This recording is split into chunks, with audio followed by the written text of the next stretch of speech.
Hello everyone, thank you for watching the video. I decided to do this video hoping that it would help someone who's looking to get into watch collecting. So let's start at the beginning, look at where I started, and this was my very first good watch, and I had heard about this watch since I was maybe 13 or 14 years old. This has an amazing history, being the moon watch. This is the Omega Speedmaster Professional. It has the solid case back and the Hesalite glass, and of course it's a chrono. And there are plenty of chronos out there, and I've had the option of buying a Daytona, black Daytona, a white Daytona, but this is the watch that really called to me, and I absolutely love it. I can wear this every day if I had to. I have a beautiful alligator strap with the Omega clasp, and I have the Omega Rally strap, which is a very soft leather strap with perforations, and I have the original bracelet that came with the watch. And then lately I've been using this vintage Italian strap, which really complements the watch as well. Overall, I'm extremely happy with this watch. It's very versatile. It's resistant to 100 meters of water, if I remember right, and it's an icon, and I absolutely love it. So between getting this watch and my next watch, which is this one, the Rolex Submariner, I had a couple of watches. I had the Omega Seamaster Planet Ocean. I absolutely loved this watch, but unfortunately it was too big. I didn't like the chunkiness of it, and I thought I already had a chronograph and I don't need another chronograph, so I sold that.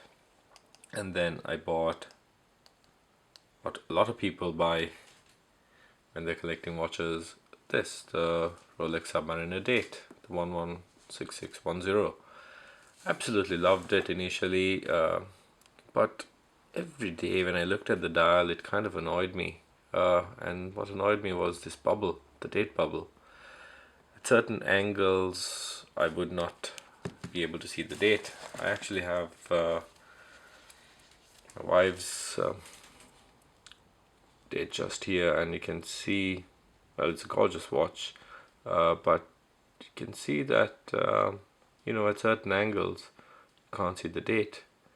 And well, first of all, I didn't really need a date, and it annoyed me that the dial was not symmetrical. So I promptly got rid of that Rolex Submariner Date and got this. Some might argue that this is the real original Submariner. Well, Rolex calls this the Rolex Submariner, and the other one is called the Rolex Submariner Date. So this to me is the quintessential Submariner. I did consider buying the previous version, the 14060, and I did try on a lot of those watches, but unfortunately the lack of the solid end links and the clasp made the watch seem less robust. And then when I put this on my wrist, it felt like a Rolex should.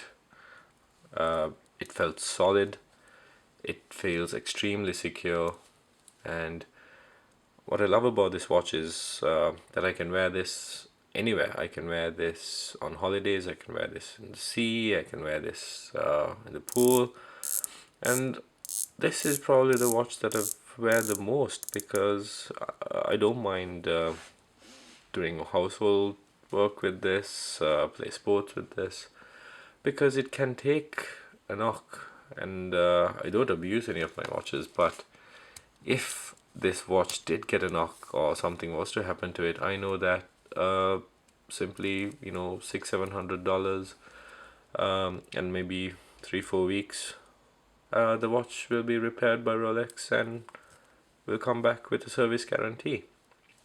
And another thing that I love about this watch, especially when I'm traveling, is this little feature here called glide lock. So I can resize the bracelet on the go, and there's a huge amount of adjustment available on this. So initially I thought, oh yeah, that's a good feature to have, and never thought I'd use it. But when I'm traveling, as weather changes, I find that I adjust this quite a lot, and because of that, it's one of the most comfortable watches in this collection. It's also got this useful little timer function. Uh, I've used it occasionally. To be honest, it's just a little novelty. But overall, to be honest, if someone was starting to buy watches and they didn't know what to buy, I think this, or the date version of this, would be probably one of the best options out there. Because first of all, you can wear it every day. You can wear it with jeans, you can wear it with more smart attire, and it's something that's gonna be in demand for a long time to come. If you decide that it's not for you and want to sell it, I think out of the collection, this and this are probably the best starter watches, because well, A, they're iconic, and B, they've got huge demand. But saying that, these two watches are the ones that I'd be least like to sell, because I love them so much and I wear them every day. So on the same day that I bought this, I also bought this. Well, because again, I had read about this watch, and I had always thought that I'd buy the Reverso, the regular Reverso with the steel back. But then I went to the store and I had heard about the 976, which was new at the time, and I just fell in love with it. It is a stunning watch, and the party piece of this watch is obviously the reversible case, and I like that I can look at the moment whenever I wanted without taking it off my wrist. And it still amazes people. I love it when someone comments on this watch. Most people don't know what it is, and I like that about it too, because I could wear it and no one's gonna comment on it. But if and when someone does comment on it and they go, oh, what is that, and they really admire it, and then they go, wow, very nice watch, and then I just simply go, oh wait, watch this, and they're absolutely speechless. And then you come into the history of this watch. Well, I wouldn't call it a complication, but it is, I guess. It's a case complication that was useful at the time for polo matches, they say. In my case, I'm not gonna wear this watch during any sports activities, so I got the clear case back version so that I can admire the movement. And I argue that when it comes to movements, Jaeger-lecoultre is probably one of the biggest names out there. They make movements for some of the most important watchmakers out there. So that was the Reverso. Again, this is a stunning looking watch. I have had this on a brown strap and this black strap, and this is my formal watch. I wear this with a suit, I wear this with a shirt and tie. It's what I'd wear at a formal occasion. So because of that, this watch is probably the least worn watch, unfortunately. But whenever I get the chance, I do put it on when I know that I can take good care of the strap and the case. I'd put it on because this case is extremely highly polished, and it would be very easy to scratch. So this watch does need a bit of tender loving care, but again, Jaeger-lecoultre service is very good. So if I know that if it ever did need repair or service, I'd be well taken care of. And after this watch, I kind of stopped buying watches for a while. I didn't really think I needed a watch because I had a speedmaster, which was my chronograph and sort of everyday watch. Then I had my Rolex Submariner, which was probably the only watch most people would ever need. And then I had this beautiful dress watch here. So I thought I had my 3 watch collection down to a T. But you know, as the watch bug goes, it's not that simple. So I saw this one day, and I'd always thought, well, I don't have a bit of color in my collection. I don't have a GMT watch. It'll be a useful feature to track a couple of time zones. And I bought it. And again, this was a beautiful, beautiful watch. It was a gorgeous watch.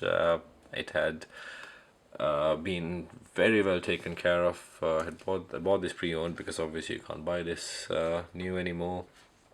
And I enjoyed the time zone tracking, messed around with tracking different time zones, and out of all my watches, this was the watch that got the most amount of looks. I'd be sitting at a table and people would look at it because obviously it's red and blue.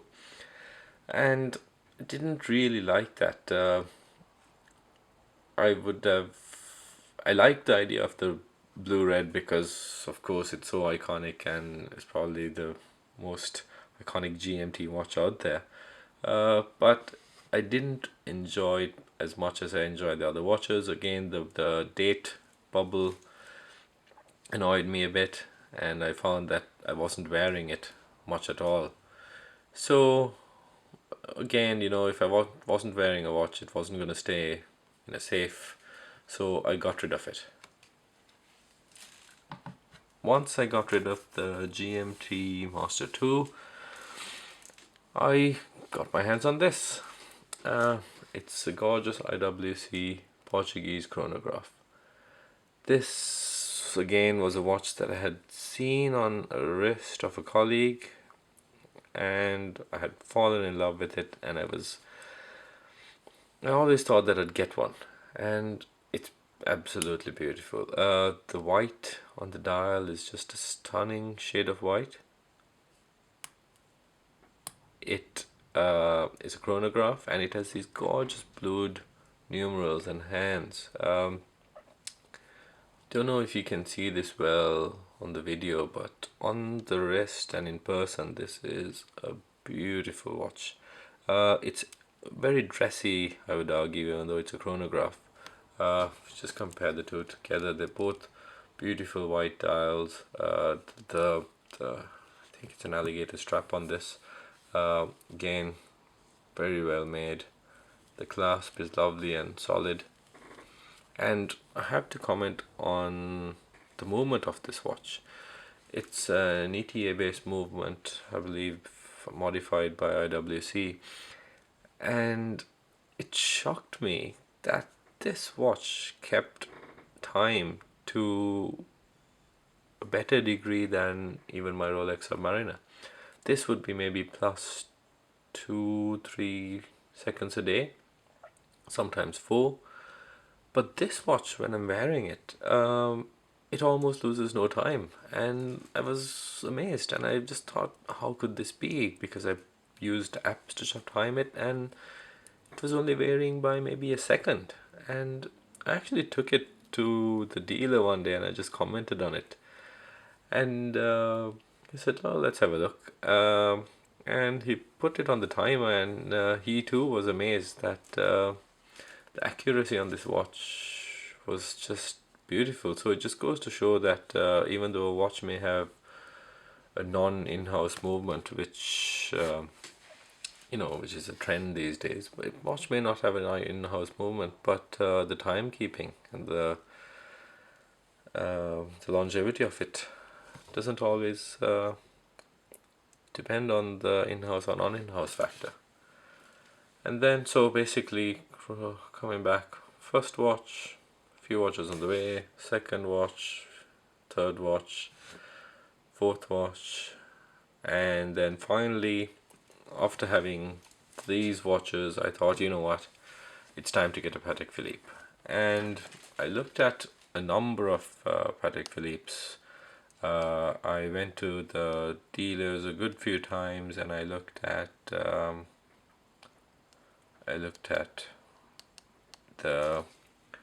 5146, the annual calendar, which is a very useful complication, but I thought the dial was quite cluttered, and I didn't see myself wearing this watch.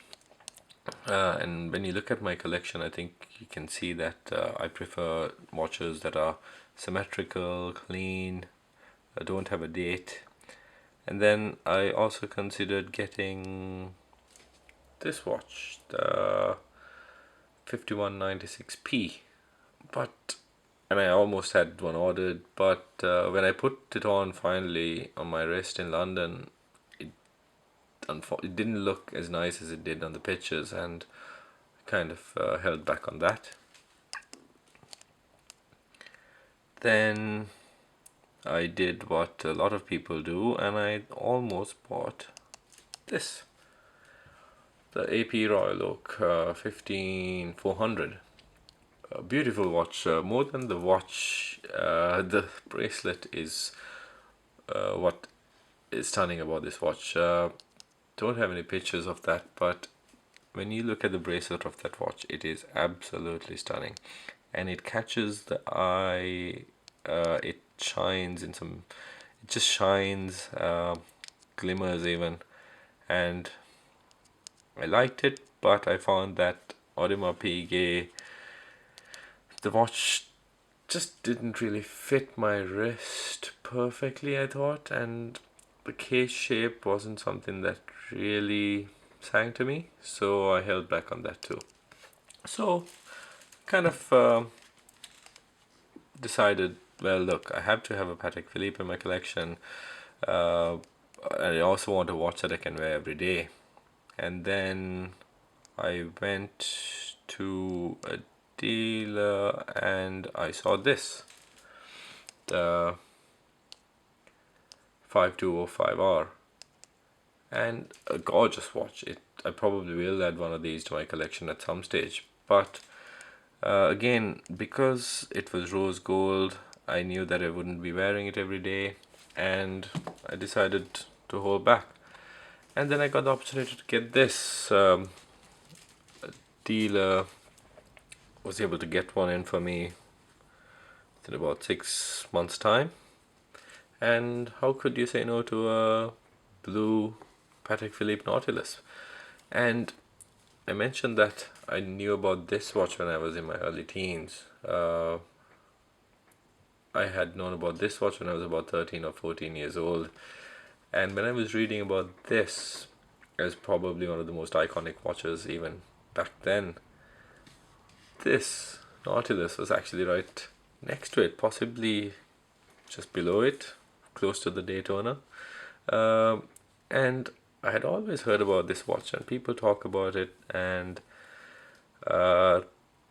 you never see it. I have been to, watch collecting events and meetings and dinners, and you see some amazing watches. You see Rolex Daytonas and Submariners at dime a dozen. You see some Jaegers, some IWCs, lots of speedmasters, but even people who have complicated Rolexes, Pateks, you never see this watch on anyone's wrist, and I had never seen it. So, but I still went off and ordered it, and thankfully I had read a lot of reviews and seen a lot of pictures and watched a few videos, and they all prepared me for this watch, because as they all say, when you pick up this watch, you go, oh